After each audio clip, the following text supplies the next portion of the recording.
আজকে মশার সাথে সাক্ষাৎ করছিলাম।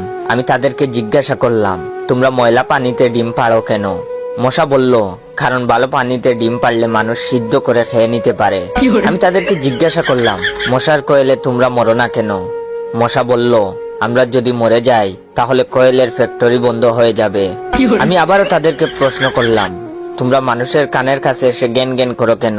মশা বলল, কারণ মানুষের পায়ের কাছে কিংবা অন্য কোথায় জ্ঞান জ্ঞান করলে মানুষ শুনতে পায় না, তাই। আমি তাদেরকে জিজ্ঞাসা করলাম, আমি শুনেছি পুরুষ মশারা নাকি রক্ত খায় না, তাহলে ওরা কি খায়? মশা বলল, পুরুষ মশারা শুধু বউয়ের বোকা খায়। আমি বললাম, মশারা কামড়ালে মানুষের ডেঙ্গু হয় কেন? মশা বলল, মশারা কি শুধু মানুষের রক্ত নিয়েই যাবে? ওদের কিছু দিবে না। মশারা এত স্বার্থপর নয়, তাই মানুষকে ডেঙ্গু উপহার দিয়ে যায়। মশার সাথে সাক্ষাৎ করার পর আমি মশার উপর রিসার্চ করলাম।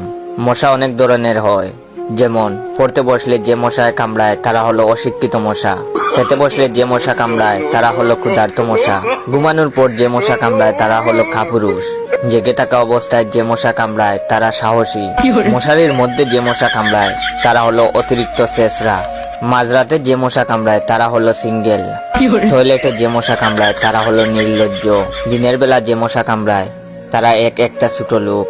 আমার এই ভিডিওটা দেখার সময় আপনাদের যেই মশাগুলো কামড়াইতেছে ওইগুলো হলো প্রতিবাদী মশা।